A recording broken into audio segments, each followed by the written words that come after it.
본문은 마태복음 22장 1에서 9절과 37절 말씀 보겠습니다. 25페이지 교재에 보시면 본문 나옵니다. 제가 한 절 여러분이 한 절 교독해서 읽겠습니다. 제가 먼저 읽습니다.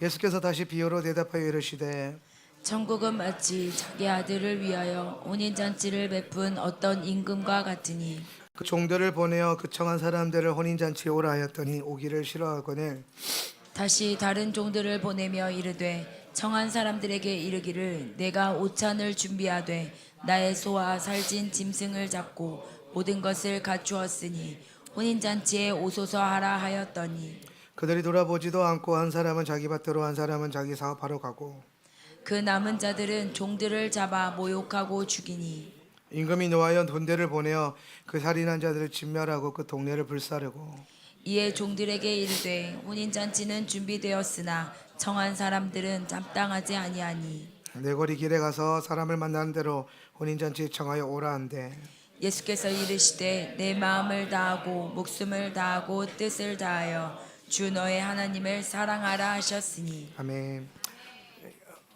우리 가슴에 손을 얹고 믿음을 선포하겠습니다. 내 영혼이 잘 될 것입니다. 내가 하는 일이 잘 될 것입니다. 내 육신이 강건할 것입니다. 이 모든 것을 이미 가졌습니다. 자, 여러분 눈을 감고 주님 앞에서 여러분의 영혼이 잘 되고 여러분의 하는 일들이 잘 되고 여러분의 육신이 더 강해지는 것을 믿음으로 바라보십시오. 여러분 삶 가운데 기적이 필요하다면 거기에 기적이 일어나는 것을 믿음으로 바라보십시오. 우리는 믿음으로 바라보고 또 믿음으로 받을 것입니다. 그리고 그 받은 것을 바라봄으로써 나아갈 것입니다. 성령님 우리 가운데 오셔서 우리 삶 가운데 당신의 일을 행하십시오. 주님의 일들을 행하십시오. 성령님 더 원합니다. 우리 가운데 임하십시오. 눈을 뜨고 옆에 있는 분들에게 한번 이렇게 인사합시다. 당신은 이미 다 가졌습니다. 자, 우리는 이제 적기맨과 마지막 데이 패러다임 마지막 시간을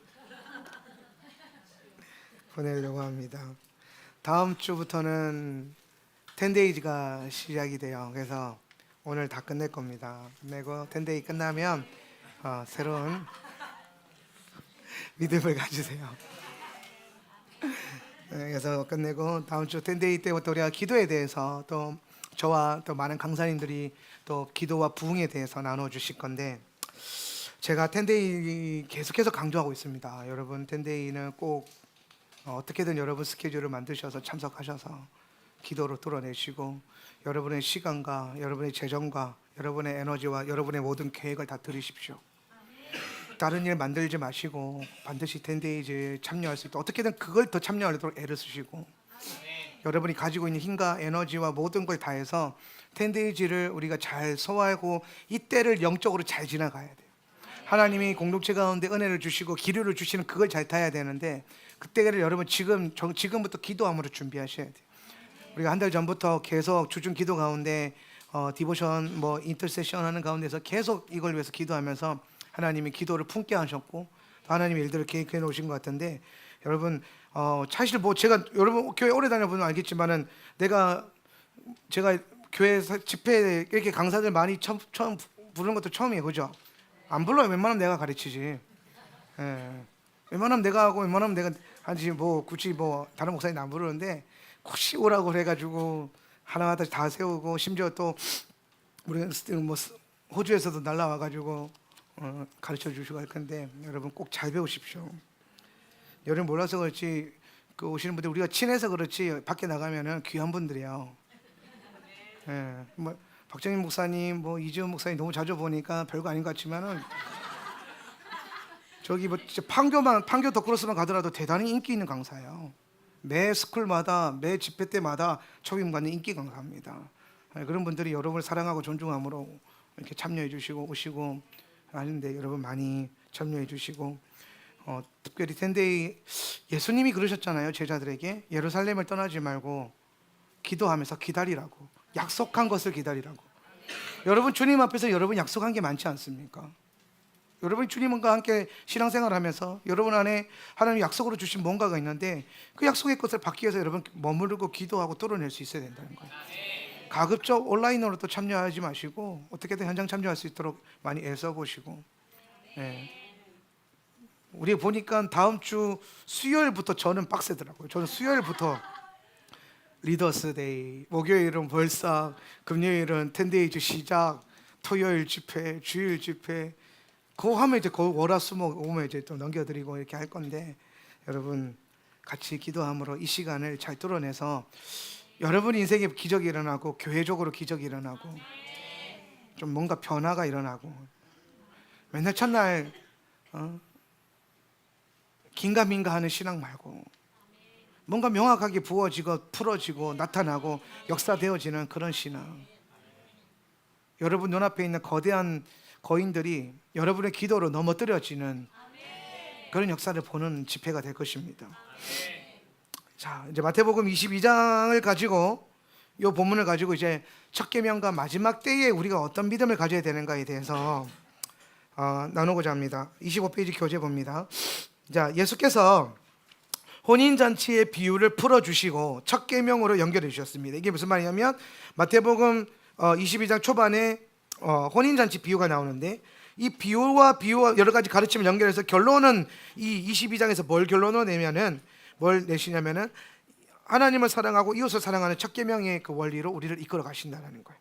이 말은 뭐냐면 하나님 나라의 모든 원리가 첫 계명으로 연결되어져 있다는 거예요. 또 이 말은 뭐냐면 여러분이 하나님 나라에 대한 첫 계명에 대한 놀라운 지혜와 계시가 임한다면 여러분 삶 가운데 하나님 나라의 원리가 풀어질 거라는 겁니다. 여러분 하나님을 사랑하십시오. 그리고 여러분의 이웃들을 사랑하십시오. 왜 이웃 사랑하는데 아멘이 작아지지? 다시 한번 볼게요. 여러분 하나님을 사랑하십시오. 그리고 여러분 주변에 있는 이웃들을 사랑하십시오. 거기서부터 하나님 나라가 임하기 시작할 거예요. 여러분 하나님 나라는 여러분의 종교성에서 일어나는 게 아니에요. 하나님 나라의 본질은 우리가 삶을 살아가는 우리의 가치 가운데 하나님 나라의 가치를 여러분이 아멘하고 받아들이고 거기에 반응하고 하나님 나라의 가치를 여러분이 말하기 시작하고 반응하기 시작할 때에 하나님 나라는 실제로 여러분 삶 가운데 임합니다. 하나님 나라는 죽어서 가는 천국이 아니에요. 죽어서 가는 것으로 여러분 만족을 삼아서는 안 돼요. 오늘 우리는 지금 임한 하나님 나라를 꿈꿔야 되고 장차 올 하나님 나라를 볼 수 있어야 되고 그 하나님 나라가 우리 삶 가운데 나타나고 임하도록 우리가 준비할 수 있어야 됩니다. 하나님 나라가 여러분 삶 가운데 임하기 시작하면은 여러분 삶 가운데 주님의 신비가 풀어질 거고 여러분을 속이고 있었던 모든 거짓 주인 되어 있었던 것, 가짜 주인 노릇하고 있었던 모든 것들이 떠나가게 될 거예요. 여러분을 괴롭히고 있는 여러분을 두렵게 만드는 그 모든 것들은 사실 다 헛기비와 마찬가지예요. 예수 그리스도의 믿음 안에 있으면은 그것이 실상이 아니고 허상임을 알게 됩니다. 지난주 제가 이번 주 같은데요. 이번 주에 잠을 자고 있는데 꿈을 꿨어요. 내 꿈을 요새 좀 꾸는데 안 좋은 꿈을 꿨어요. 너무 무서운 꿈이었어요. 너무 현실에 일어났을 때 상상하기에도 끔찍한 그런 꿈이었어요. 그래서 내 꿈을 꾸면서 너무 놀래가지고 눈을 번쩍 뜨고 스프링처럼 반동적으로 일어나가지고 앉아가지고 침대 위에서 기도하기 시작했습니다. 그랬더니 우리 와이프가 그러면서 막 내 눈 떠보니까 내가 막 기도하고 있는 거예요. 그러니까 그리고 자더라고요. 계속 기도했어요. 제가 너무 놀래서 제가 꿈에서 본 그걸 위해서 중보하기 시작했고 원수가 내 마음 가운데 줬던 두려움을 밀어내기 위해서 기도하기 시작했어요. 굉장히 마음이 두렵더라고요. 뭔가 마치 내 마음의 심령 가운데 어떤 틈을 타고 들어와서 그 원수가 심어놓은 두려움 때문에 공포가 느껴지고 두려워지도록 만드는 거예요. 그래서 이게 막 주체가 안 되니까 그때부터 기도하기 시작했어요. 여러분 방언으로 기도할 때 능력이 있습니다. 여러분이 방언으로 기도하기 시작할 때 원수가 여러분한테 심어놓은 것들이 여러분 그 입을 통하여서 여러분의 그 방언의 기도 소리를 타고 밖으로 떨어져 나갈 거예요. 제가 그 순간에 실제적으로 경험했는데 한 10분에서 20여 분 기도하기 지나갔을 때에 제 마음에 실제적인 평안이 임하는 걸 경험했어요. 마치 공포가 두려움이 집 밖으로 떠나가는 걸 느껴졌어요. 머무르고 단순히 내 안에 있는 것이 아니라 내 삶의 시스템 밖으로 떨어져 나가는 게 보였고, 비로소 제가 그 안에서 평안을 얻어서 다시 잠에 들었어요. 그 잠이 들었는데 우리 와이프는 그 순간 깨버렸죠. 그 20분의 기도 소리 동안. 예. 저는 우리 삶 가운데 하나님 나라가 실제적으로 임하고 원수가 실제적으로 심어놓은 것들이 있는데, 여러분 우리가 기도를 통해서 깨닫는 게 뭐냐면은 원수가 우리 안에 심어놓은 것들이 사실은 되게 무서워 보였지만 알고 보면은 기도만 조금 해보면은 별거 아닌 허상이었다는 걸 알게 돼요. 두려움, 걱정과 염려, 근심, 그 모든 것들은 사실 헛개비입니다. 진리가 우리 가운데 들어오기 시작하고 여러분이 기도하기 시작할 때 그것이 정말 아무것도 아니라는 게 여러분 선명하게 느껴질 거예요. 지금 이 순간부터 여러분 삶 가운데 여러분을 누리고 있었던 모든 걱정과 근심과 염려와 두려움과 불안에 대해서 여러분 기도하기로 결정하십시오. 여러분 기도하는 전쟁을 시작하십시오. 여러분 안에 어떤 문제가 있고 여러분 안에 불편함이 있다면, 여러분이 공동체 안에서 어떠한 어려움과 불편함이 있다면 기도하는 전쟁을 시작하십시오. 기도하기 시작하십시오. 그러면 여러분 그게 얼마나 별거 아니었다는 것을 깨닫게 될 겁니다. 자다가 제가 느꼈던 공포는 실제적이었어요. 그런 일이 실제로 일어날까 봐 너무 두려웠어요. 누군가가 크게 다치고 누군가가 큰 사고가 나고 아파서 괴로운 모습을 제가 봤을 때 너무나도 놀랐어요. 꿈에서 뭐 귀신 보고 무서워 그런 나이는 지나갔습니다. 저는 알아요. 귀신보다 더 무서운 거는 우리 삶 가운데 실제적으로 임하는 재앙과 같은 끔찍한 사고라는 거를. 근데 제가 꿈속에서 그런 것들을 경험했을 때에 저는 제가 그 꿈에서 봤던 그분을 위해서 굉장히 계속해서 기도하기 시작했어요. 그리고 제 안에 평안이 임했고 저는 제 기도의 능력을 믿기 시작했어요. 나의 기도로 오늘 저 사람의 삶 가운데 이제 하나님의 일들이 일어나기 시작할 거야. 그 평안이 임할 때까지 기도했는데 정말 숨쉬기도 힘들었던 그 공포가 순식간에 사라지는 걸 경험했어요. 그러니까 여러분 생각해보세요. 기도하니까 사라지죠. 허상인 거예요. 여러분이 걱정하고 근심하고 염려하고 있던 것들, 여러분이 기도하기로 결정하고 전쟁하기로 시작할 때에 여러분 안에 주님이 주시는 샬롬으로 말미암아 물러가는 것들, 결국에는 그게 허상이었다는 겁니다. 그리고 주님이 여러분이 이제 실제가 되게끔 여러분이 기도와 전쟁을 통해서 시작하는 거예요. 여러분 예수님이 여러분 삶의 실제가 되게 하십시오. 여러분 예수님을 위해서 여러분의 삶을 드리기 시작하십시오. 아직도 여러분이 놓지 못하고 있는 뭔가가 있다면 그것을 예수님을 위해서 포기하기 시작하세요. 여러분 우리가 정말 예수님을 더 많이 경험하고 오늘 우리 삶 가운데 하나님의 일들이 더 많이 일어나게 하려면 오늘 내가 주님 앞에 드리지 못하고 있는 그것들을 자꾸 드리는 것 외에는 방법이 없습니다. 여러분이 주님 앞에 뭔가를 계속해서 드리기 시작하고, 오늘 이것은 재정을 말하는 건 아니에요. 재정에 연약함이 있다면 그런 부분들이 있겠지만은 어떤 분들은 재정보다 더 중요한 게 시간이에요. 어떤 분들에게는 재정보다 더 중요한 게 일이에요. 열정이기도 하고 어떤 자기 삶의 어떤 일부를 하나님께 드리는 거죠. 근데 전부를 드리고 있지 못한 거죠. 일부는 드릴 수 있는데 전부를 못 드리는 거예요. 그런 사람에게는 그 삶의 전부를 요구하기 시작할 거고, 오늘 나의 소유 가운데 하나님께 전부를 드리지 못하고 일부를 드리고 있는 어떤 믿음이 있다면 주님은 또 거기에 대해서 전부를 요구하기 시작하실 거예요. 여러분 두려워하지 않게 축복합니다. 이것이 여러분에게 부담이 되는 게 아니라 저는 여러분에게 믿음의 도전이 일어나길 원하고, 실질적으로 이 공동체 안에 하나님 나라의 원리가 풀어져서 여러분 정말 예수 그리스도가 실제가 되고 하나님 나라가 실제가 되려면 그 복음과 믿음과 말씀에 반응하는 여러분이 실제로 그것이 여러분 삶 가운데 나타나야 됩니다. 실제로 여러분에게 그것이 가치가 있어야 됩니다. 실제로 여러분의 하나님이 여러분의 모든 것의 주인이 되셔야 되고, 실제로 여러분의 하나님이 여러분 삶 가운데 가장 두려운 분이 되셔야 됩니다. 그리고 실제로 여러분의 하나님이 여러분에게 가장 큰 평안이 되셔야 돼요.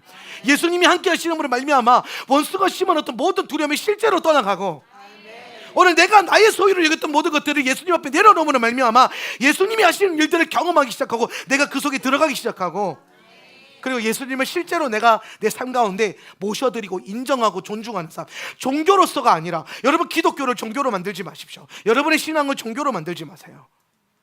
여러분의 이력서 안에 종교란을 채우는 그 세 글자로 여러분의 신앙을 폄하하지 마십시오. 여러분 예수 그리스도가 종교가 아니라 예수 그리스도가 여러분의 실제가 되게 하십시오. 예수 그리스도가 여러분의 실제적인 주인이 되게 하십시오. 여러분 십자가에 메어버리세요. 복음 앞에 그냥 메인 인생이 되십시오. 여러분 예수 그리스도의 복음 안에서 정말 구원받은 존재라면, 정말 죽다 살았다고 인정한다면 여러분의 소유와 여러분의 뭔가를 주장하지 마십시오.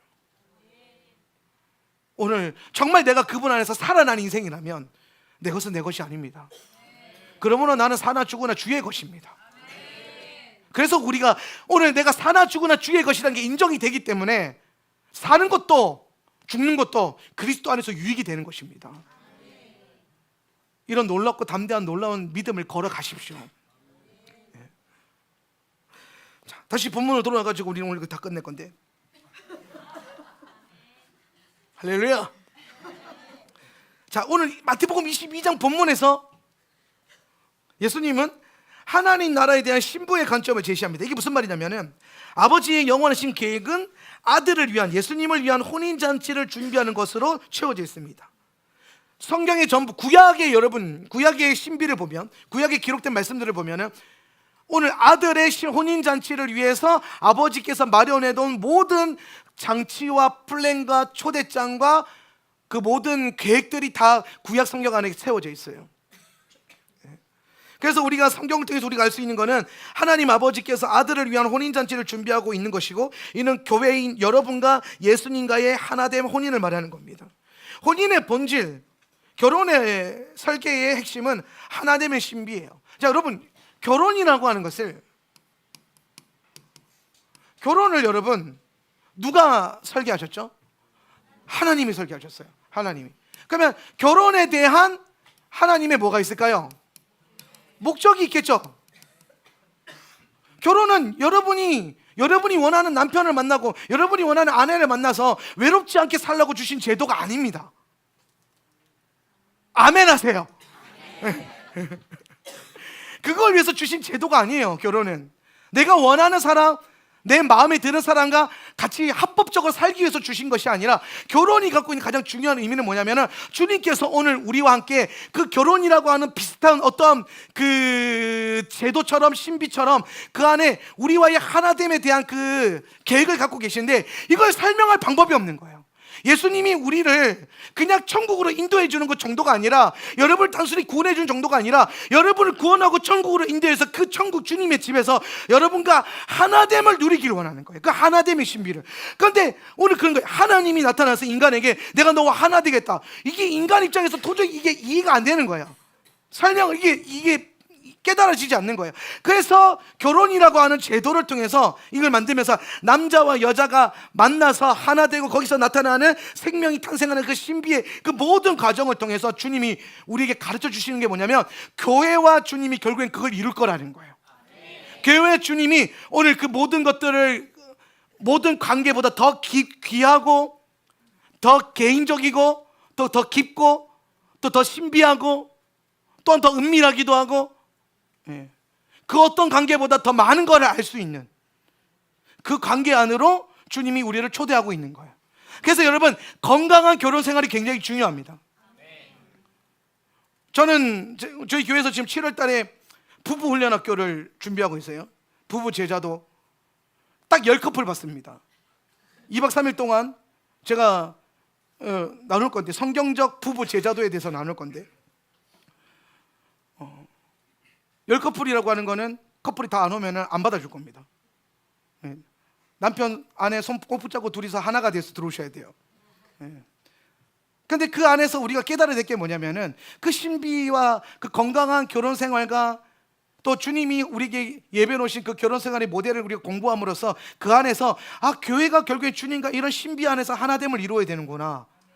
교회가 예수님의 이 신비한 것들을 누리고 알 수 있는 이 놀라운 것들의 자격을 갖고 있구나. 이것들을 깨닫게 하는 거예요. 할렐루야. 여러분, 우리가 주님 안에서 하나님이 소유하고 있는 것들을 우리가 소유할 수 있어요, 없어요? 소유할 수 있죠. 여러분, 예수님이 가지고 있는 것들을 여러분이 소유할 수 있습니까? 예, 여러분 소유할 수 있습니다. 예수님 안에 있는 것들을 여러분이 여러분 것처럼 쓸 수 있습니까? 예, 그렇게 할 수 있습니다. 왜요? 여러분 안에 주님과의 관계가 그렇게 설정되어 있기 때문이에요. 우리가 주님의 신부라면, 그분이 나의 신랑이라면 그분에게 속해 있는 것들은 다 나의 것이 될 수 있습니다. 우리 와이프는 가진 것이 아무것도 없습니다. 우리 와이프는 자산이 없어요. 우리 집 경제권은 제가 갖고 있습니다. 실권이죠. 제가 우리 가정의 실세입니다. 예. 근데 여러분 잘 보세요. 우리 와이프는 뭐 지갑에 정말 1,000원짜리 한 장 없을 거예요. 가끔 그런 건 나와요. 우연히 집어넣었는데 내년쯤 발견되기도 해요. 옷이 바뀌어가지고 빨았으면 어떡할 뻔했어. 근데 막 옷 정리하다 보면 주머니 넣으면 갑자기 5만 원짜리가 나오고 그래. 그럼 내가 막 소리 지르고 그러죠. 막 내놓으라고. 근데 우리 와이프가 아무것도 없는 것 같아 보이지만은 가장 중요한 걸 가지고 있어요. 뭘 가지고 있어요? 그렇죠. 한명진을 소유하고 있죠. 한명진을 소유함으로써 저 여인이 뭘 누리게 됩니까? 내게 있는 모든 것을 가져가게 됩니다. 내게 있는 모든 것에 대해서 소유권을 주장할 수 있고 내게 있는 모든 것을 합법적으로 사용할 수 있습니다. 우리 와이프는 돈 쓸 일 있으면은 어디 가서 비굴하게 안 구우면 전화 한 통 합니다. 나 이거 산다? 사라. 나 이거 사도 돼? 부모님한테 이거 사다 줘도 돼? 사다 드려. 이거 해도 돼? 그거 해. 아무것도 없단 말이에요. 근데 뭐만 해요? 전화만 해요. 문자만 보내요. 나한테 연락만 하면 돼요. 그러면 뭐가 와요? 응답이 와요. 할렐루야. 여러분이 해야 될 거는 여러분이 뭔가를 가지고 있는 걸 보는 게 아니라 여러분이 예수를 정말 소유하고 있다면은 아내가 신랑에게 요구하듯이 여러분은 친밀하게 주님 앞에 기도할 수 있습니다. 할렐루야. 예수 그리스도 안에 있는 하늘 보좌에 있는 것들이 여러분의 것으로 오게 될 것입니다. 여러분이 이 관계를 더 선명하게 이해하고 이 관계를 더 선명하게 이해하려면 이런 게 있겠죠. 막 이렇게 얘기하면 어떤 부분은 그래요. 우리 남편은 안 그러던데요. 그래서 여러분 건강한 결혼이 제가 여러분에게 건강한 결혼을 가지고 있는 건강한 부부가 되기를 정말 기도하면서 많이 애쓰고 있는데 건강한 부부 정말 정서적으로 하나 되어 있고 영으로 하나 되어 있고 생각의 하나됨이 있고 존중의 하나됨이 있고 소유의 하나됨이 있는 그리고 그것에 대해서 서로를 위해서 사랑함으로 주장할 수 있는 그런 건강한 관계 안에 있다면은 그 관계 안에서 우리는 하나님 나라가 우리 안에 임한다는 것이 예수님이 우리에게 계획하고 계신 그 계획이 뭔지가 되게 분명하게 알게 돼요. 저는 이 책임을 공부하면서 제가 자주 여러분이 말했지만 아내와의 관계 안에서 저는 계속해서 뭘 발견하냐면 예수님을 어떻게 사랑해야 되는지를 알게 돼요. 제가 우리 아내를 사랑하는 방법을 배워가면서 예수님이 나를 이렇게 사랑하시겠구나 하는 걸 배워갔어요. 그래서 저는 주님 앞에서 이제 신부처럼 뭔가를 더 주님과 연합되어지고 알아가고 또 심지어 뭔가를 요구해서 받아내기도 하고 누리기 시작했어요. 여러분의 그 가정 안에 뭐 가족됨도 마찬가지고 부부의 하나됨도 마찬가지고 이 교회도 마찬가지입니다. 결국 이 모든 것을 통해서 주님이 말씀하시고 하는 것은 하나님과 우리와의 관계를 풀어주고 싶은 거예요. 그래서 건강한 부부, 결혼의 시스템, 결혼은요 여러분 이 세상에 뭐 좋은 내가 좋아하는 남자, 좋아하는 여자 살기 위해서 존재하는 게 아니라니까. 예수님과 교회의 하나됨을 설명해 주기 위해서 이 하나됨의 신비, 하나님과의 하나됨, 이 하나됨의 신비를 설명하시기 위해서 주신 거라는 것을 꼭 잊지 마시길 축복합니다. 그래서 우리는 예수님의 마음을 가장 깊은 곳까지 경험할 수 있는 자리로 초대받은 거예요. 그러니까 여러분 우리가 이런 거 있어요. 특히 남자 성도님들, 남성들 나는 남자인데 왜 자꾸 나를 신부라 하는가? 여러분 이거는 그 섹슈얼적인 어떤 영역이 아니라 관계성이에요. 관계성. 신부는 그러니까 여러분 지금의 우리가의 그 남녀 평등한 어떤 관계 안에서 결혼을 생각하지 말고 고대 근동의 결혼 문화를 한번 생각해 보세요. 신부는 그때에는 여권이 보장되지 않았고 여자의 복지권이나 주도권이 인정되지 않았죠. 그렇기 때문에 사실 여자에 대한 주권이 누구에게 있습니까? 항상 남자에게 있어요. 결혼하기 전에는 아버지에게 있고 결혼한 후에는 남편에게 있는 것입니다. 그래서 사실 어떤 혼인 관계 안에서 아내가 취할 수 있는 모션은 별로 없어요. 여자가 취할 수 있는 모션이 별로 없어요. 사실 그 고대 근동의 결혼 생활에서 제일 중요한 거는 남편과 아버지와의 계약 체결이에요. 계약 체결. 그래서 하나님이 모세만 부르신 거예요. 왜? 모세가 이스라엘의 아버지적인 역할을 하고 있었기 때문에 신의 산으로 모세를 부르셔가지고 십계명을 쓰셨잖아요. 그죠? 하나님이 그 십계명이 혼인 언약 증서 같은 거예요. 이 백성은 나의 백성이 될 것이고 내가 그들의 신랑이 될 것이라고 하는 그 혼인 계약을 이스라엘의 아버지인 모세와 하나님이 이스라엘을 두고 쓴 겁니다. 예. 그러면서 사실 여권이 보장되지 않기 때문에 여자들은 그냥 뭐냐면은 초대받는 거예요. 남편의 집으로. 남편의 집으로. 근데 여러분, 이것이 우리에게는 얼마나 영적인 신비 안에서 감사한 건 뭐냐면은, 그냥 여러분, 아무것도 아닌 여러분에게 예수님이 가장 은밀한 것을 알 수 있고 경험할 수 있는 자리로 여러분을 초대하고 있다는 거예요. 예수님의 집으로, 예수님의 그 시스템으로 여러분을 초대하고 있고, 예수님의 모든 깊은 마음까지도 여러분을 알 수 있도록 그 관계 안으로 여러분을 끌어당기고 있다는 거예요. 교회를 그렇게 끌어당기고 있다는 겁니다.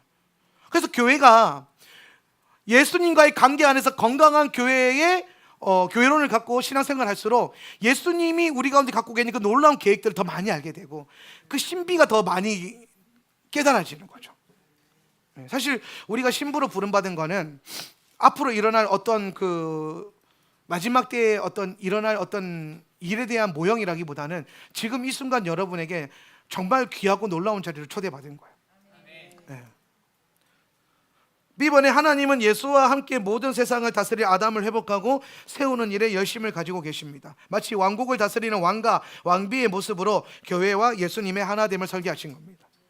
그러니까 마지막 때에 보면 우리가 하나님의 사람들이 예수와 함께 왕노릇한다 그러는데, 그 왕노릇하는 그 포지션이 어디냐면 왕비와 같은 역할인 거죠. 마치 왕과 왕비가 한 왕국을 통치하는 것처럼 오늘 주님이 우리에게 그런 통치권을 주신다는 거예요. 실제적인 통치권.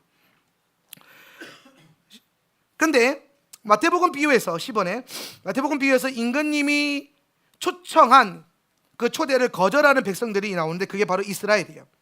그러니까 마태복음 22장은 좀 중요한데, 마태복음 22장은 이 내러티브 흐름 안에 구속사가 다 녹여져 있어요. 자, 보세요.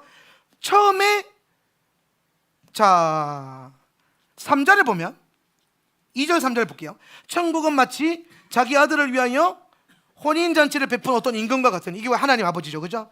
예수님을 위해서. 그래서 그 종들을 보내서, 하나님의 종들을 보내서 그 청한 사람들을 혼인잔치에 오라 하였더니 오기 싫어하거늘. 여기서 청한 사람들이 누구예요? 청한 받은 사람?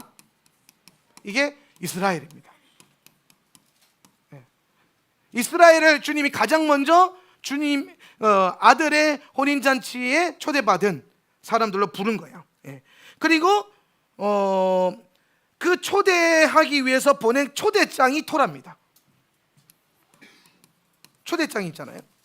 청첩장이라고도 하죠. 그게 토라예요. 그래서 토라를 통해서 이스라엘은 예수님의 혼인잔치에 초대될 수 있고 거기 나아갈 수 있는 담력을 얻는데, 근데 중요한 건 그들이 뭐 한다는 거예요? 오기를 싫어했다는 거예요. 오기를 싫어했다. 이스라엘이 예수님이 이 땅에 오셨을 때에 그 신랑에게로, 그러니까 이런 거예요. 토라를 하나님이 주신 목적은 이스라엘이 예수님과 하나됨을 누릴 수 있도록, 예수님께로 나아갈 수 있게 하기 위해서 초대장으로서 토라도 주시고 또 그 초대장을 이스라엘에게 줬는데, 이 땅에 예수님이 오셨을 때 이스라엘이 예수님께 오는 걸 어떻게 했습니까? 거절했죠. 오기를 뭐 했어요? 싫어했어요. 그 얘기를 하는 거예요. 오기를 싫어했죠. 여러 번 보냈는데 싫어했죠.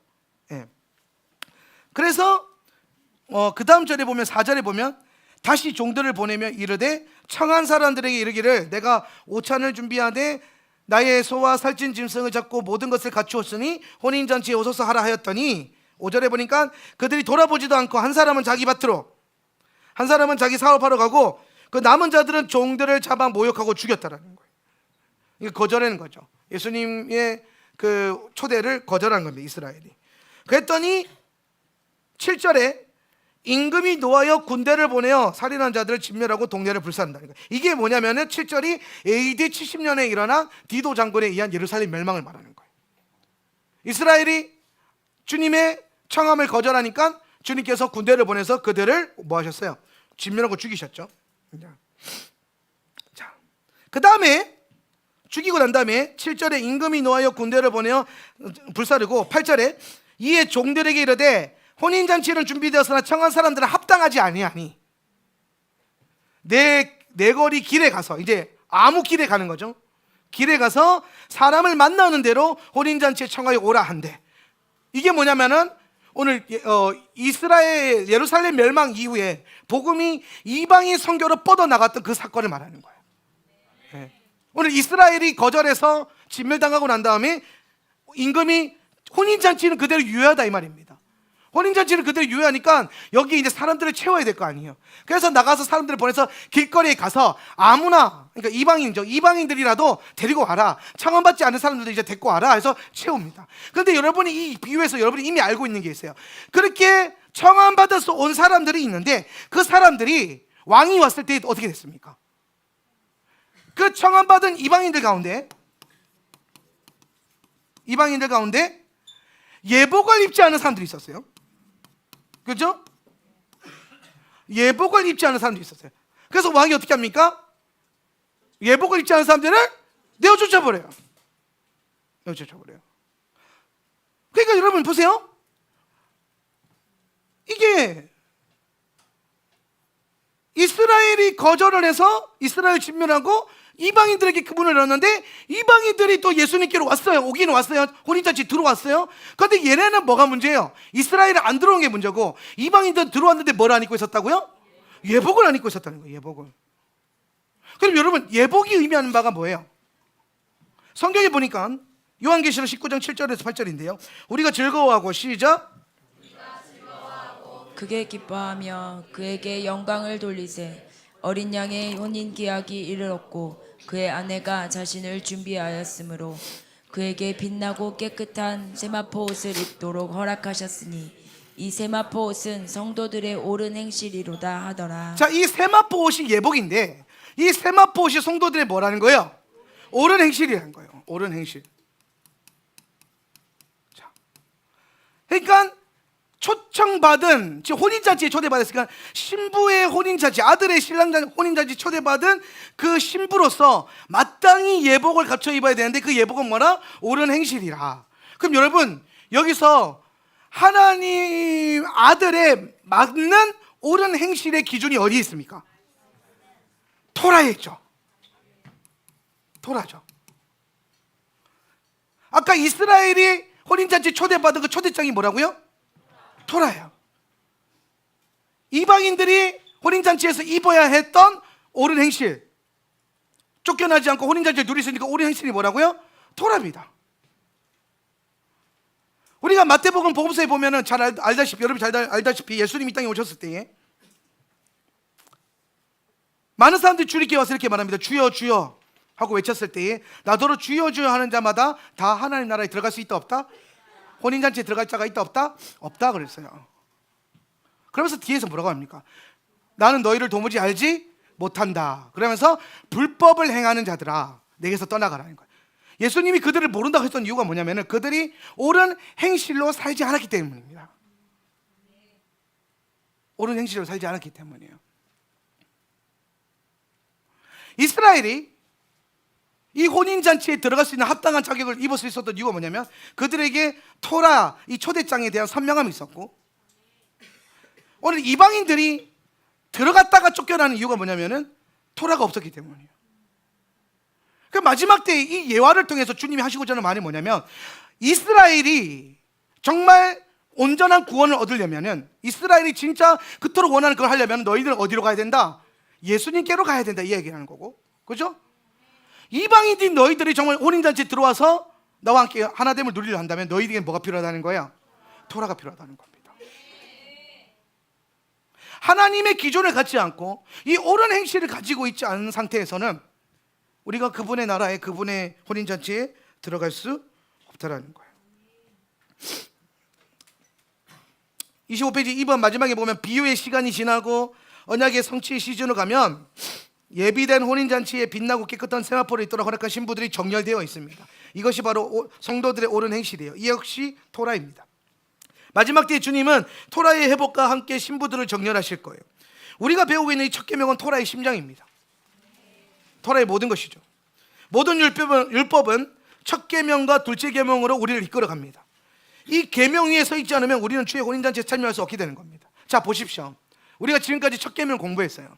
하나님을 내 목숨과 같이 사랑하고 이웃을 사랑하는 것에 대해서 중요성에 대해서 배웠어요. 왜 이걸 배워야 했냐면은 우리가 이것을 배우지 않고 우리가 이것을 마스터하지 않고 여전히 우리가 하나님을 목숨을 걸어서 사랑하지 못하고 우리가 내 이웃을 내 몸과 같이 사랑하지 못한다면 여러분이 주님의 심판대에서 여러분이 그분의 혼인잔치에서 그 자리를 누릴 수 없게 된다는 겁니다. 주님은 여러분 삶 가운데서 그 행실을 찾을 거예요. 얼마나 하나님을 전심으로 사랑했는지, 전부를 다해서, 그리고 얼마나 이웃을 사랑했는지. 제가 지난주에 주일 설교하면서 그 얘기했죠. 하나님을 멸시하는 것에 대해서 얘기했죠. 하나님 멸시한다는 건 무슨 말이라고 했어요? 성경 가운데 하나님은 성경의 전부를 우리가 지키기를 원하신다고 그랬죠. 근데 대부분의 성도들은 성경 안에서 자기가 원하는 말씀, 자기가 인정되는 말씀, 혹은 자기가 좋아하는 말씀만 쉽게 살아내고, 오늘 우리가 성경을 읽다 보면 늘 우리에게 불편함을 주는 메시지가 있어요. 말씀을 읽다 보면은 이쪽은 편한데 이쪽은 좀 불편할 때가 있습니다. 이쪽은 아멘이 되는데 이쪽은 억울해서 아멘하면 손해볼 것 같은 느낌도 있어요. 그럴 수 있습니다. 근데 만약 여러분이 오늘 이것을 힘들더라도 어렵더라도 내가 이것을 사랑하기 위해서 애를 쓰고 씨름하지 않고 의도적으로 하고 싶은 건 하면서 살아간다면, 여러분이 예수님을 섬길 때에 그 섬기는 모습들이 내가 원하는 것으로만, 하고 싶은 것으로만 살아가게 된다면 그것은 결국엔 하나님 보시기에는 하나님을 멸시하는 것처럼 보인다는 거예요. 하나님을 멸시하는 것이죠. 저는 우리 안에 모든 토라가 결국에는 하나님을 사랑하는 방법과 이웃을 사랑하는 방법이라는 것들로 결론낸다는 것을 예수님을 통해서 우리는 다 배웠어요. 그래서 우리는 하나님 사랑하는 건 편할 수 있어요. 여러분에게 아멘이 쉽게 되는 페이지가 하나님 사랑일 수 있어요. 이거는 웬만한 간땡이에 붙지 않고서는 부인하기 힘들죠. 하나님 사랑. 나는 이웃을 사랑해도 하나님 사랑은 좀, 이런 사람은 거의 별로 없습니다. 교회 다니는 하나님 사랑하는 거에 대해서 늘 애를 쓰죠.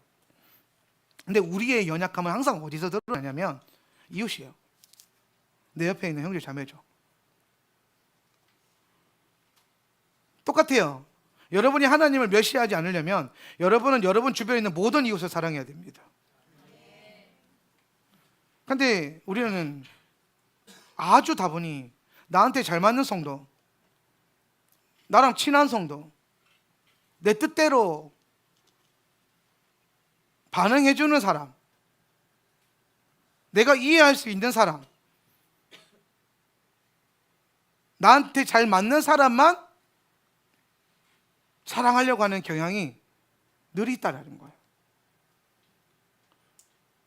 그게 우리가 하나님을 멸시하고 있다는 증거입니다.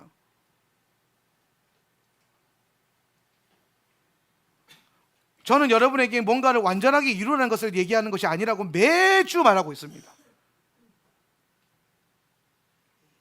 온전성이 아니라 중심이에요. 중심은 여러분이 알잖아요. 얼마나 사랑하려고 애를 쓰고 있는지, 얼마나 이해하려고 애쓰고 있는지, 하나님 아버지의 눈으로 보려고 얼마나 애쓰고 있는지 여러분 스스로가 가장 잘 압니다. 저 집사님은 좋은데 이 집사님은 좀 불편해. 그게 멸시하는 거라고요. 결론적으로 타고 보면 그게 하나님을 멸시하는 거예요. 모든 말씀을 지켜야 되는 의무가 있는 것처럼 우리는 내게 마주하는 모든 이웃을 사랑할 의무가 있습니다. 그것은 여러분 각자에게 주신 의무예요. 근데 어떤 사람도 그렇게 말합니다. 그 집사님은 나한테 그렇게 안 한다는 거예요. 나는 그렇게 해보려고 했대. 근데 돌아오는 것이 없을 때에 쉽게 우리는 또 판단하고 그것들을 포기해버린다는 거죠. 여러분, 여러분이 이웃을 사랑하는 목적도 예수님 때문이어야 합니다. 뭔가를 받기 위해서가 아니에요. 여러분이 사랑을 베풀었다고 해서 여러분에게 똑같은 사랑이 돌아오리라는 보장이 없습니다. 이 삶은 그런 명확하게 통계학적으로 따박따박 이자가 들어오는 삶은 아닌 것 같아요. 그냥 어쩌면은 이거는 손해 볼 수도 있고 피해도 볼 수 있고 억울할 수도 있습니다. 복음이라고 하는 것은 우리가 예수님의 복음을 가지고 이웃을 사랑하면서 산다는 것, 교회의 성도들을 사랑하면서 산다는 것은 우리에게는 다분히 피해와 손해와 억울함과 여러 가지 어려움을 내포하고 있습니다. 근데 여러분 중요한 건 그걸 예수님도 안다는 거죠. 여러분이 억울해할 거를 예수님이 안다는 겁니다. 여러분이 손해보는 것도 예수님이 안다는 겁니다. 그럼에도 불구하고 그 형제 자매를 내 눈앞에 이 공동체 안에 함께 엮어놓은 것은 오늘 우리가 그들을 사랑해야 되는 하나님의 목적이 있기 때문입니다.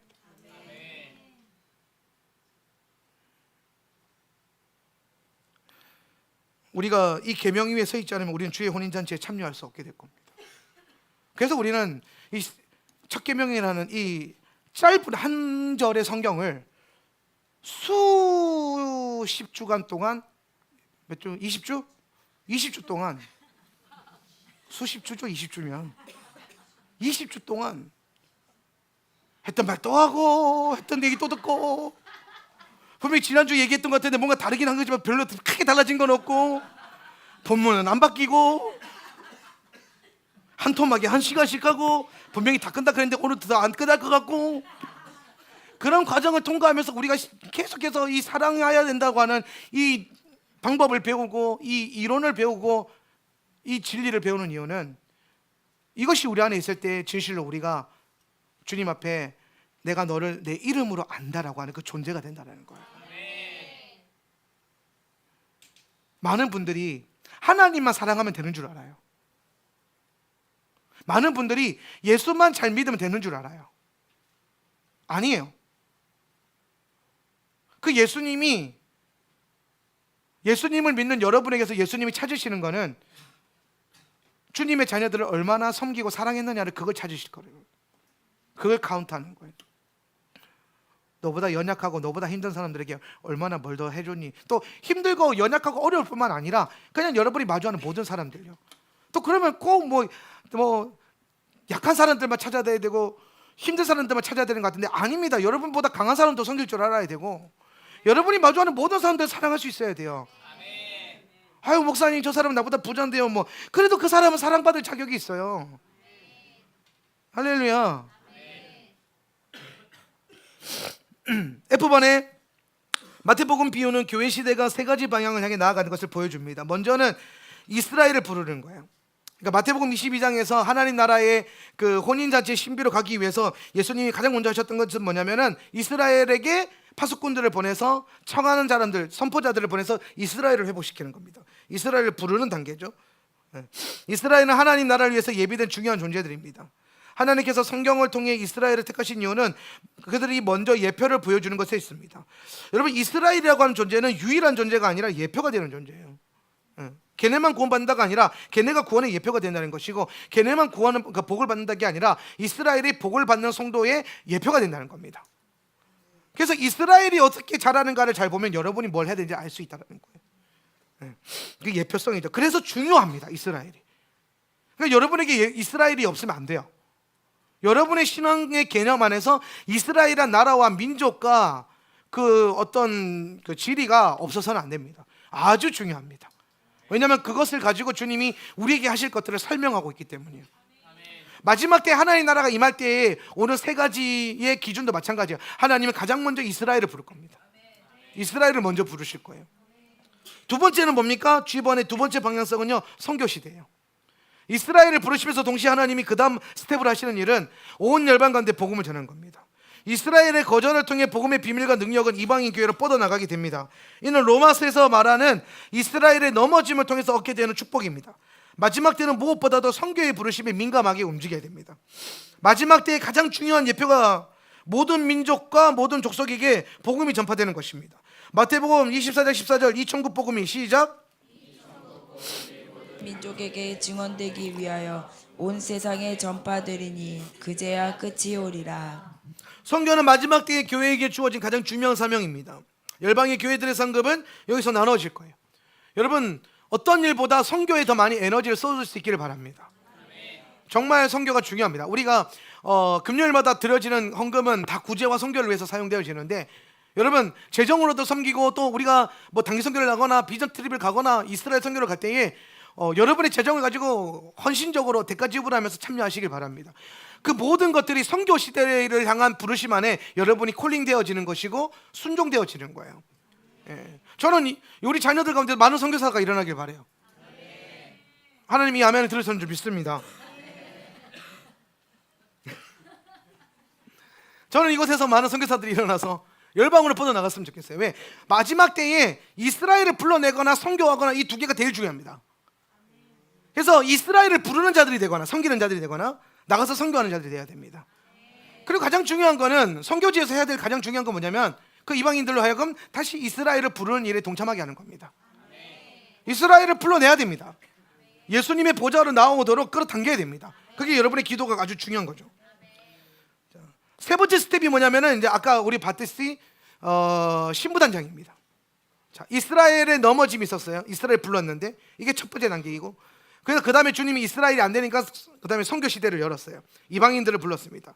문제는 이방인들에게 뭐가 없어요? 예복이 없어요. 토라가 없는 거예요. 이방인들에게 토라가 필요한 이유가 바로 여기 있습니다. 여러분, 우리가 토라를 공부하고 여러분이 성경을 공부하면서 뭐 자꾸 내가 토라 그러니까 오경 하는 것 같은데, 그냥 성경이에요. 성경, 하나님 말씀. 여러분에게 하나님 말씀이 필요합니다. 말씀을 알아야 됩니다. 성경을 많이 공부하십시오. 근데 그 성경 가운데 제가 보는 것은, 성경을 성경답게 이해하려면 토라를 알아야 돼요. 오경을 알아야 돼요. 그래서 제가 오경 공부에, 오경 설교에 큰 에너지를 쏟고 있는 이유가 그것만 몰라서가 아닙니다. 저 아는 거 생각보다 되게 많아요. 딴 데 가면은 오경 설교 안 합니다. 부흥회 가면은 막 시장 들고 나가요. 막 데살로니가 전서, 막 갈라디아서 막 이런 거 합니다. 근데 여기서는 안 해요. 왜? 그거보다 더 중요한 게, 그걸 진짜 제대로 알려면 오경을 알아야 됩니다. 이 언약의 뿌리를 알아야 돼요. 뿌리. 이번 주부터 민수기 시작하거든요. 민수기 들어가면 인구조사 하잖아요. 인구조사를 할 때 하나님 그 성경에 보면은 계통대로 조사라 그래요. 계통대로. 계통이 뭐냐면은 그 블러드요. 그 족보. 족보대로. 계통대로. 하나님이 그걸 하신 이유가 뭐냐면은, 이스라엘 다 모아놓고 권하고, 야, 네가 어디서 왔는지 알아야 돼, 이 얘기하는 겁니다. 여러분, 우리 신앙이 어디에서 왔어요? 여러분, 여러분의 신앙이 어디에서 왔습니까? 예수 그리스도로부터 왔죠, 그죠? 뭘 어렵게 생각하세요? 여러분, 무엇으로 구원받았어요? 예수님으로 구원받았잖아요. 여러분, 예수님이 이 땅에 오시고에 대한 그 뿌리가 어디에 있습니까? 그 토라 안에 있죠. 언약 안에 있습니다. 언약 안에서. 그럼 여러분, 예수님을 이해하려면 여러분이 뭘 이해해야 돼요? 오경을 알아야 됩니다. 토라를 알아야 됩니다. 예수님이 이 땅에 오셔서 말씀하신 건 다 오경입니다. 예수님 입만 열면 신명기 선포하십니다. 마귀와의 싸움에서 뭐로 이기십니까? 신명기로 이깁니다. 신명기는 토라의 그 압축본 그 자체입니다. 토라로 이기는 거야. 예수님도 토라로 이겼는데, 여러분, 우리도 토라로 이겨야 됩니다. 마지막 때에 옳은 행실로 주님 앞에 증거할 수 있는 유일한 방법은 토라를 알고 토라를 살아내는 겁니다. 그것이 신부단장이라는 거예요. 신부단장. 그래서 토라는 신부가 어떤 삶을 살아야 되는지, 어떤 행실을 살아야 되는지를 보여주는 것입니다.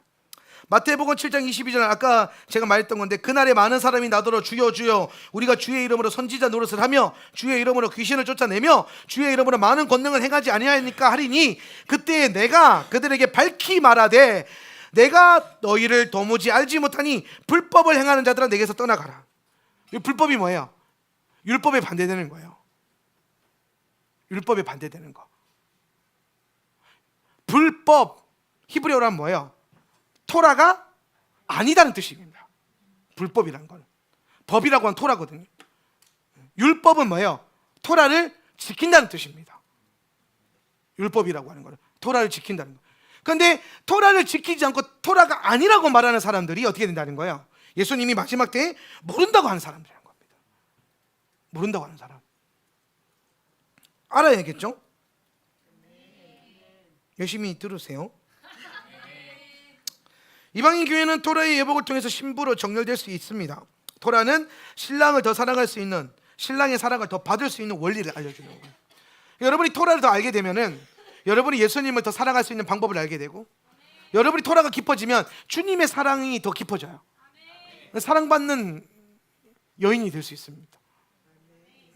여러분, 아내가 물론 요새는 이제 남편들이 아내 사랑을 받기 위해서 많이 애를 쓰는 시대긴 한데, 근데 사실 여러분, 원래 고대 근동의 본질은 아내가 남편의 사랑을 받기 위해서 사랑을 갈구하는 거예요. 항상 주도권은 남자에게 있거든요. 그래서 막 아내들이 막 그 레아랑 라헬 보세요. 서로 남편을 얻겠다고 막 싸우잖아요. 서로 아들을 갖겠다고 싸우잖아요. 예. 엄청난 대결들이 있었어요. 그러니까 아내가 남편의 사랑을 받기 위해서 아내들이 가만히 있어서 되는 게 아니라는 거예요. 신랑을 뭐하게 하는, 흡족하게 하는 삶과 일들을 나타내야 된다는 거예요. 토라 안에는 신랑이신 예수 그리스도를 흡족하게 할 수 있는 많은 원리들이 담겨 있어요. 이 안에는 여러분이 주님을 사랑할 수 있는 원리들이 다 담겨 있단 말이에요. 그래서 이걸 더 알수록 우리는 주님의 사랑을 더 많이 받게 될 거예요. 여러분의 삶은 더 풍요로워질 거야. 자, 이렇게 우리가 이 이스라엘을 부르는 시대, 선교 시대, 그리고 신부 단장의 시대로 이 마지막 때가 마태복음 22장의 비유처럼 연결될 겁니다. 그런데 두 번째 파트로 넘어가면 하나님의 사랑에 대해서 부정적인 반응들이 일어나요. 예수님이, 아버지께서 오늘 이스라엘에게, 우리에게 사랑을 부어주실 때에 그 사랑을 받은 우리가 부정적인 반응을 하게 되는데, 그게 5절, 6절, 7절에 나왔어요. 그들이 돌아보지도 않고, 읽습니다. 시작. 그들이 돌아보지도 않고 한 사람은 자기 밭으로 한 사람은 자기 사업하러 가고, 그 남은 자들은 종들을 잡아 모욕하고 죽이니 임금이 노하여 군대를 보내어 그 살인한 자들을 진멸하고 그 동네를 불사르고. 자, 예수님의 초대에 대한 사람들의 반응, 특히 1세기 이스라엘의 반응은 오기 싫어함이었습니다. 오기를 싫어하고, 또 예수님의 초대에 대한 인간의 부정적인 태도의 본질은 실용성과 합리성이 나옵니다. 실용성이라는 게 뭐냐면, 주님의 초대를 위한 주님의 초대에 내가 들어가기 위한 급진적인 선택과 삶의 방식을 제한하는 겁니다. 자, 이거 좀 중요한 건데요. 실용성, 합리성. 예수님이 우리를 사랑하는 방식을 레디컬해요. 그죠? 생명을 걸었어요.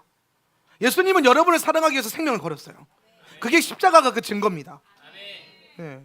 여러분, 이걸 부인할 수 없어요. 여러분이 그 사랑을 못 느낀다고 해서 그게 없는 사실이 되는 건 아닙니다.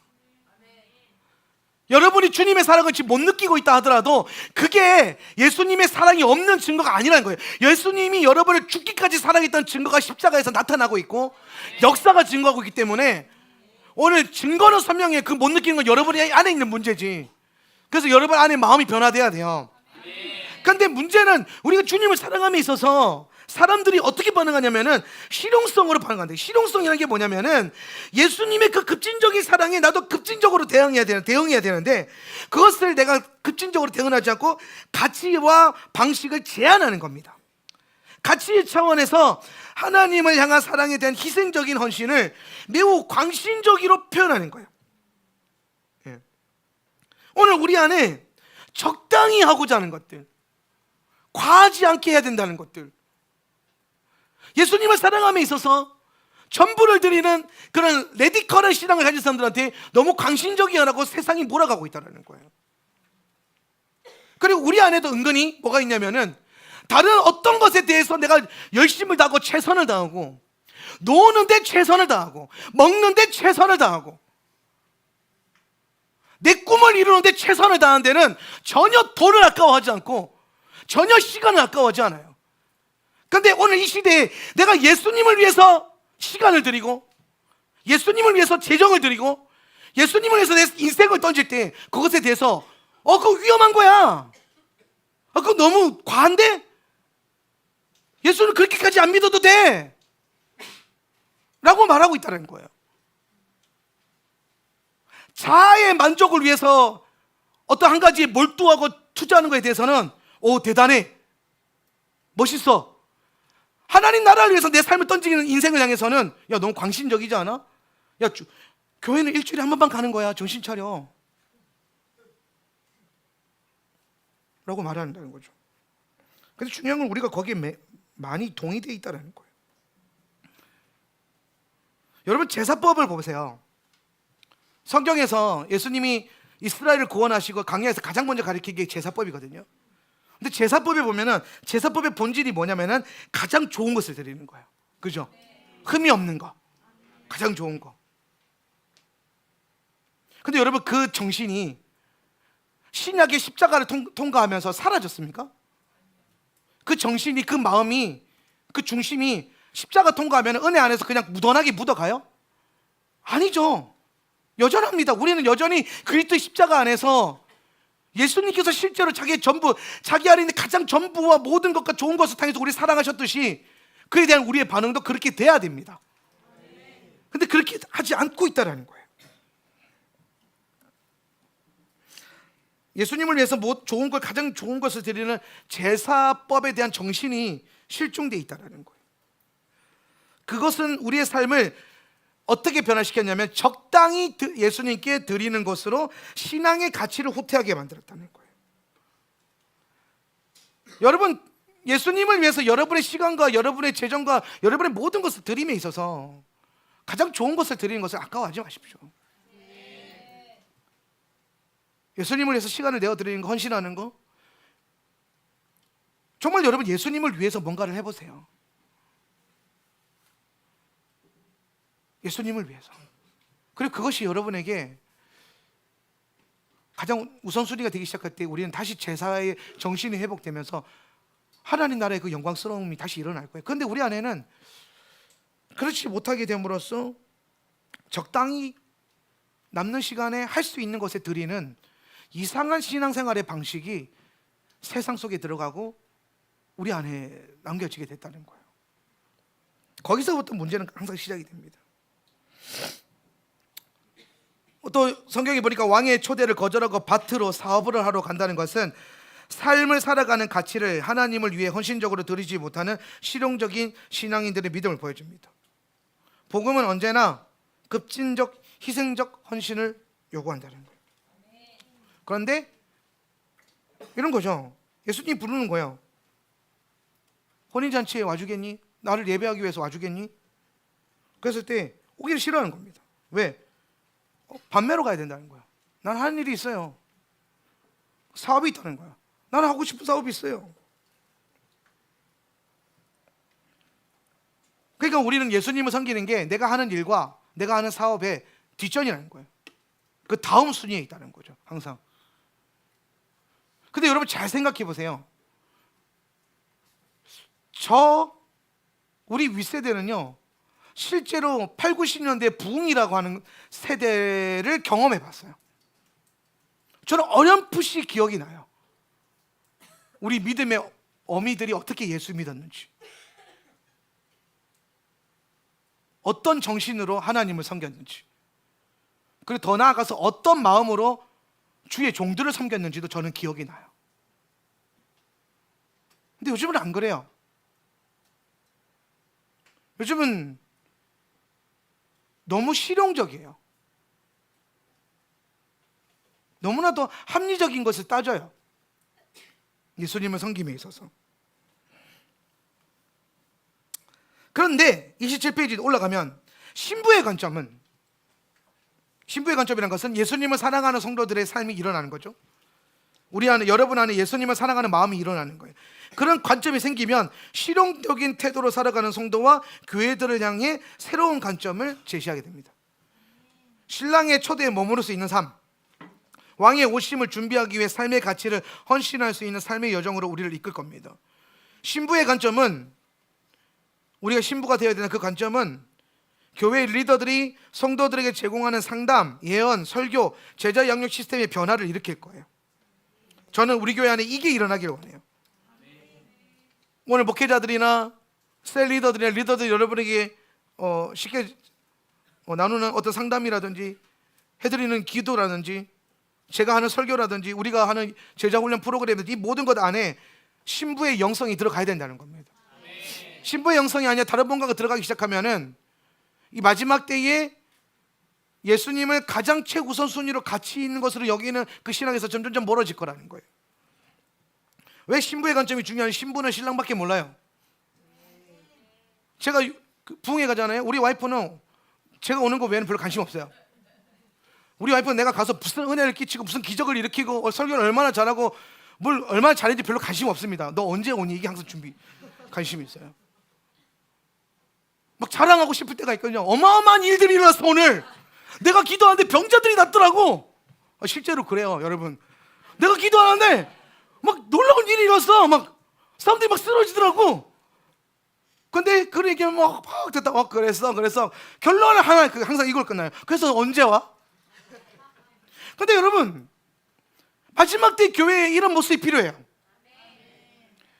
교회 안에 이런 일이 일어났어요. 교회 안에 이런 역사가 일어나고 있어요. 기적이 일어나고 있어요. 능력이 일어나고 있어요. 우리에게 이건 굉장히 좋은 소식이죠. 근데 그것보다 정말 여러분의 신부의 마음이 장착되면은 그런 엄청난 기적이 일어나고도 여러분의 마음의 중심에 가장 중요한 건 뭐냐면, 그래서 예수님 언제 오냐 이 말이에요. 그래서 당신이 언제 오실 건데요? 기적이 일어나는 것도 너무 좋고 교회가 성장하는 것도 너무 좋은데 예수님 언제 오실 거예요? 우리 당신만 기다리고 있어요. 우리가 오늘 이 자리에서 기적을 일으키고 주님을 예배하고 레디컬한 시간을 보내고 있는 이유는 예수님이 오실 거라는 믿음의 확신 때문에 이 자리에 서 있는 겁니다. 이게 신부의 관점이에요. 오늘 우리 교회 안에 일어나는 모든 상담과 사역과 모든 훈련 시스템과 설교의 메시지 안에 예수님의 오심이라고 하는 신부의 영이라고 하는 그 관점이 우리 안에 너무 중요한 거예요. 그게 반드시 있어야 됩니다. 신부의 삶의 가치를 향해 마지막 시대는, 이 세상은 적대감을 보일 겁니다. 야, 너무 위험한 거 아니야? 이거예요. 제가 이번에 그 임원 수련회 갔다 왔잖아요. 지난주에 임원 수련회 갔다 왔어요. 밤 8시부터 새벽 3시 반까지 얘기했어요. 목사님들이랑. 한 분은 이제 나이 순으로 주무시러 들어가시더라고요. 분명히 나이가 많으면 밤잠이 없다 그랬는데 우리 목사님들은 반대야. 나이가 많을수록 일찍 주무시러 가세요. 얘기해라 하고 다 들어가시더라고요. 최후의 그 보류까지 남아서 이야기하는 목사님이 계셨는데, 근데 제가 장작 어떻게 보면 한 6시간 정도를 얘기한 거잖아요. 근데 지금 우리 지방의 교단 목사님들 안에 가장 화두가 되는 교회가 우리 교회예요. 가장 궁금해하는 게 이 교회예요. 그래서 한 목사님, 도대체 성도들 양육을 어떻게 하고 있어? 예배는 어떻게 하면 그렇게 할 수 있어? 사역자들은 어떻게 훈련시켜야 돼? 예배팀은 어떻게 훈련시켰길래 그렇게 나올 수 있어? 이분들은 우리 교회가 너무 이제 관심이 많아요. 원래 관심이 진짜 없었거든요. 우리가 뭐 하는지도 모르니까. 우리가 뭐 하는지도 몰랐어요, 그분들은. 그냥 뭐 성도 한 10명 모아놓고 목회 하나 보지 그렇게 생각했을 거예요. 근데 어느 날 와보니까 막 성도가 8, 90명이 넘어가고 막 어떨 때는 막 100명이 넘어가고 예배팀 예배 드리는데 막 하늘이 열리고 막, 그러니까 얼마나 신기하고 놀랐겠어요. 막 우리가 하는 일도 보니까 막 하나님 역사가 막 일어나는 것 같으니까 대부분 선배 목사님들이 이제 궁금한 거예요. 어떻게 하면 그게 일어나냐고. 그래서 제가 우리 교회가 실제로 하고 있는 것들을 계속 나눴어요. 이렇게 양육하고 이렇게 설교하고 이렇게 예배하고 이렇게 하고 있습니다 했더니 대부분 뭐라고 말하는지 아십니까? 한 목사 너무 위험한 거 아니야? 야, 너무 살오는 판을 지나가고 있는 것 같아. 이러는 거예요. 그래서 나는 그게 너무 이해가 되지 않았어요. 왜? 뭐가 위험하다는 건지 도저히 모르겠거든요. 그래서 내가 계속 물어봤어요. 그래서 목사님 도대체 뭐가 위험하다는 거예요? 뭐가 위험하다는 거예요? 그 결론이 나왔어요. 뭐가 위험하냐면 종말을 얘기하고 재림을 얘기하고 이 오실 예수 그리스도를 얘기한다는 것 자체가 위험하다고 보는 거예요. 여러분, 종말 빼고 예수님 오신다는 거 빼면 여기서 뭘 가르칠 거 있습니까? 라고 말하고 싶었지만 어른들이잖아요. 선배들이 최선을 다해서 설명했어요. 우리가 왜 그런 삶을 살고 내가 왜 그런 메시지를 전하고 그것이 우리에게 전혀 위험하지 않고 오히려 우리에게 소망이 되는지. 우리에게 이거는 소망이죠. 예수님이 오신다는 것은 두려움이 아니라 우리에겐 소망이에요. 우리가 이런 삶의 방식을 선택한 이유죠. 예수님이 오신다는 거는. 근데 시대 가운데 예수님이 오신다고 하는 그 신부의 관점을 살지 않고 있으니까 목사님들도 그냥 일반적인 교회들도 신부가 살아가는 삶의 방식을 해서 뭐 하고 있냐면 적대감을 갖는 거예요. 그거 너무 위험해. 꼭 그렇게 하지 않아도 되잖아 라는 거예요. 아니요, 전 더 할 건데요. 그랬어요. 저는 더 소리를 높일 거고 더 치열하게, 더 레디컬하게 얘기할 거라고. 왜? 점점 더 가까우고 있다는 거예요. 그래서 목사님, 저는 이 세상을 둘러보면 예수님 오실 날이 정말 멀지 않은 것 같다고. 그럼 그래요. 나도 그런 걸 아는데 꼭 그렇게 안 해도 되잖아. 아는데 어떻게 그렇게 안 할 수 있냐고. 진리가 내 안에 부득부득 숨쉬는데. 근데 여러분, 많은 사람들이, 많은 성도님들도 신부의 영을 가지고 있는 우리를 이해할 수 없을 거예요. 이해하는 걸 넘어서서 오히려 적대감을 가질 겁니다. 그거 이상한 것 같아. 너네 이상한 것 같아. 그래서 어떻게 하냐면은 그 남은 자들은 종을 잡아다가 모욕하고 죽이는 거예요. 실질적으로 실용적 가치에 함몰된 사역자들과 설교가들은 신부의 관점을 제시하는 종들을 이단몰이하거나 이걸 통해서 사역과 사역자들을 죽이고 있어요. 이거는 한국 교회만의 문제는 아니에요. 전 세계적인 교회의 모습입니다. 하나님의 역사가 일어나고 실제로 일어나고 예수님의 오심을 실제로 준비하고 그것들을 선포하는 메시지를 향해서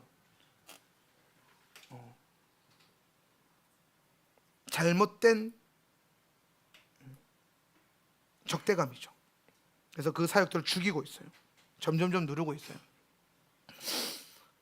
그런데 여러분, 이스라엘의 거절을 통해 새로운 교회 시대가 열렸듯이 현재 교회들의 거절을 통해 새로운 차원의 교회들이 세워지고 나타날 거예요. 저는 그게 보여요. 마지막 때는 오히려 대형 교회보다 작지만 헌신적이고 희생적인 제자들이 모인 공동체가 더 탁월함을 나타낼 겁니다.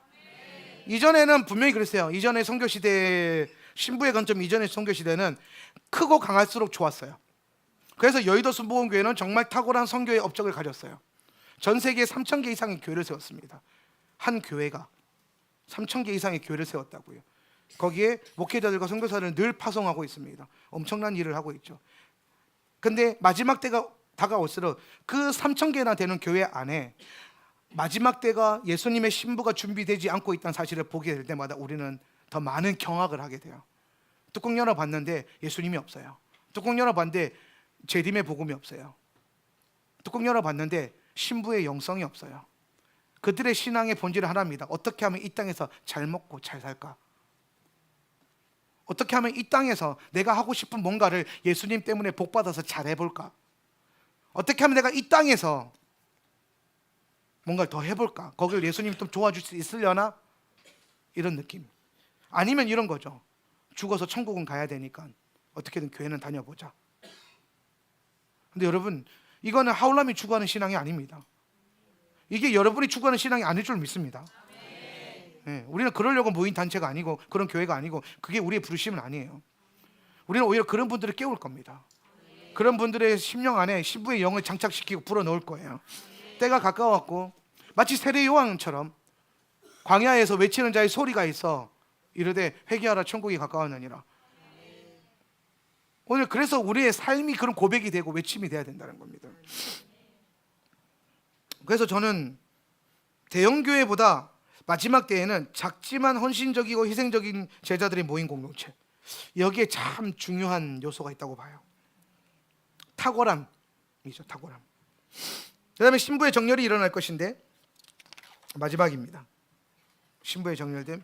신부 단장과 정렬의 핵심은 토라의 가르침입니다. 이거는 했던 말인데 하루빨리 토라의 핵심 가치가 신부 공동체의 삶의 규범이 되기를 바랍니다. 예복의 비밀은 앞에서 미리 다루었습니다. 문제는 예복을 입지 않은 교회의 태도입니다. 이들이 신부의 예복을 입지 않았다면 지금 그들이 입고 있는 옷은 뭘까요? 자, 여러분이 지금 신부의 예복을 입고 있습니까? 예, 확신을 가지십시오. 신부의 예복이 뭡니까? 예, 토라죠. 옳은 행실입니다. 여러분에게 성경적인 옳은 행실의 기준이 있습니까? 예, 그러면 여러분 신부의 옷을 입고 있는 겁니다.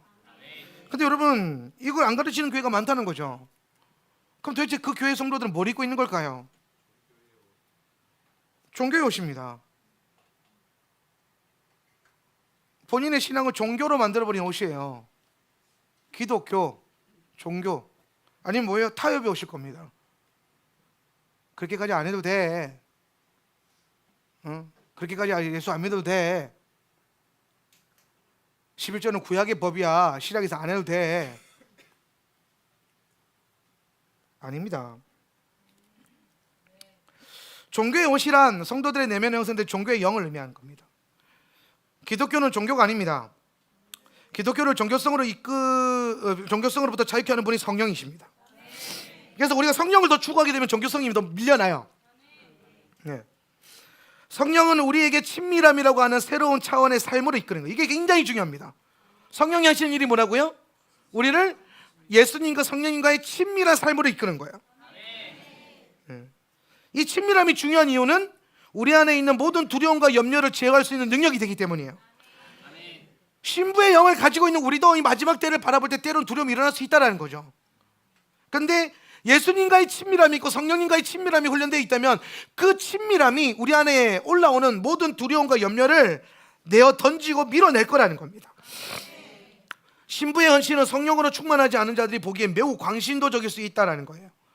근데 이거는 초대교회에서부터 있던 판단입니다. 사실 신학 성경 보면 많이 나와요. 종교의 영은 우리의 신앙을 종교적인 행위와 신념 그리고 신학으로 이끌어갑니다. 한 목사님이 제게 되게 중요한 얘기를 했어요. 신학과 진리는 다르다. 아주 좋은 말입니다. 종교성을 가진 사람들은 신학으로 가져갑니다. 자신의 믿음의 그 목적과 그 방식을. 그런데 성령 안에서 진리를 따르는 자들은 그 모든 이 하나님 말씀이 가지고 있는 진리의 삶의 모습을 가는 거예요. 이게 뭐가 다르냐 그러는데 다를 수 있습니다. 어떻게 다르냐면 진리는 성경이 우리에게 주는 하나님의 메시지죠. 성경의 가르침이에요. 복음의 진리예요. 그런데 신학이라고 하는 것은 뭐냐면은 이것에 대한 인간의 생각이에요. 인간의 판단입니다. 그런데 이 판단이 옳지 않은 경우가 되게 많다는 거예요. 이 판단이. 자, 타협의 옷은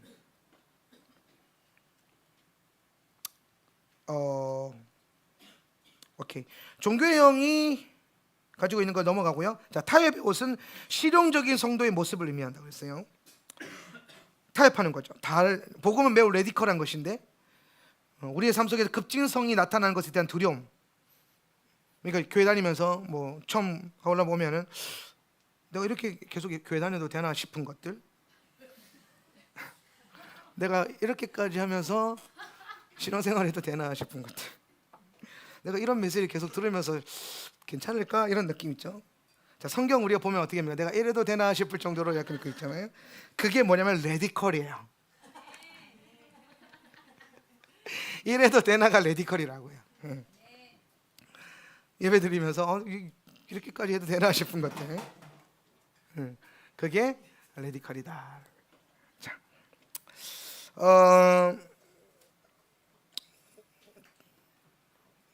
우리의 삶의 급진성이 나타나는 것에 대한 두려움이나 다른 사람들이 나를 바라보는 판단에 대한 두려움으로 인해서 세상과 타협하지 마시길 바랍니다. 많은 성도님들이 그런 옷을 입고 있어요. 타협의 옷은 많은 성도들이 마지막 때의 성도들을 넘어뜨리게 하는 많은 올무가 될 겁니다. 그래서 우리는 뭘 해야 되냐? 종교의 옷을 벗어버리고 타협의 옷을 벗어버리고 토라의 옷을 입어야 됩니다. 마지막 때의 토라는 우리를 지켜주는 안전복이 될 겁니다. 안전복은 여러분 저 군대 있을 때 입어봤는데, 군대 있을 때 뭐 많이 껴있는 그런 안전복 입어본 적이 있어요. 방탄복 같은 건데. 근데 그 입으면 되게 불편합니다. 반탄조끼 반탄복 입으면. 그리고 반탄복 이런 거 입고 있는 경찰들 보면 되게 불편해 보여요. 막 이러고요. 근데 그 불편함이 그 사람을 살립니다.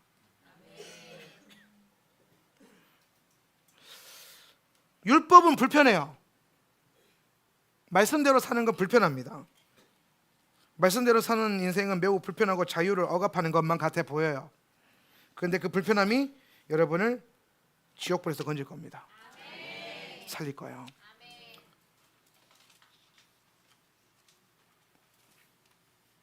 토라는, 율법은 우리를 억압하기 위해서 존재하는 것이 아니라 우리를 보호하기 위해서 존재하는 것입니다.